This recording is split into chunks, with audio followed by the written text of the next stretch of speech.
আমরা আজকে এখানে উপস্থিত হয়েছি। আমরা সকলে শান্তিপূর্ণ মানববন্ধন করতেছি। আমরা বিগত 2 বছর যাবত, কেউ 1.5 বছর যাবত আমরা এই ভিসা সংক্রান্ত ভুক্তভোগী।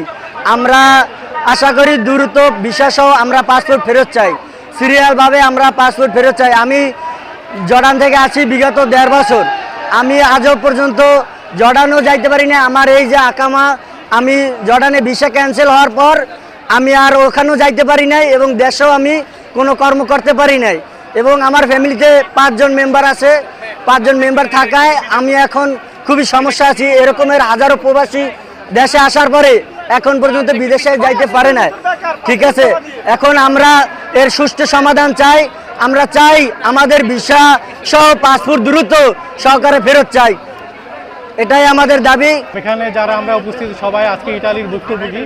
তো আজকে প্রায় 1 বছরের বেশি আমরা এখানে ভিসা পাচ্ছি না। বিএফএস গ্লোবালে আমাদের আজকে 1 বছরের বেশি পাসপোর্ট জমা আছে। আজকে আমরা এখানে আসছি শান্তিপূর্ণ মানববন্ধন করার জন্য, কারণ আমাদের একটাই দাবি, আমরা ভিসা সহ পাসপোর্ট চাই অনতিবিলম্বে।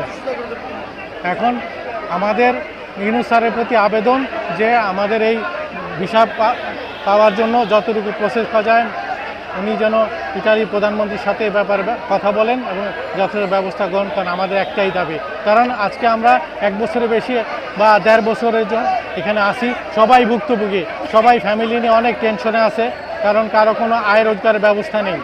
সবাই বেকারগ্রস্ত অবস্থায়, কেউ কিছু করতে পারতেছে না, কোনো ব্যবসা, কোনো চাকরি, কেউই কিছু করতে পারতেছে না, শুধু একমাত্র এই ইটালির আশায়। আজকে 1 বছর যাবত আমরা বিচার জন্য অপেক্ষায় আছি।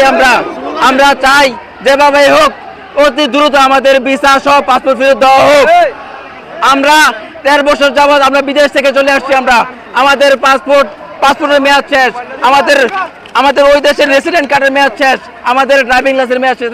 আমাদের ক্ষতিপূরণ দিতে হবে, আমার ভিসা সহ পাসপোর্ট ফেরত দিতে হবে। আমরা সবাই অনেক আছে, আমরা অনেক দেশ থেকে আমরা আসছি। ওমান, বাহরাইন, কাতার, সৌদি, মালয়েশিয়া, বিভিন্ন দেশ থেকে আমরা আসছি। কিন্তু আমাদের এই মুহূর্তে বেকার জীবন আমরা কাটাইতেছি।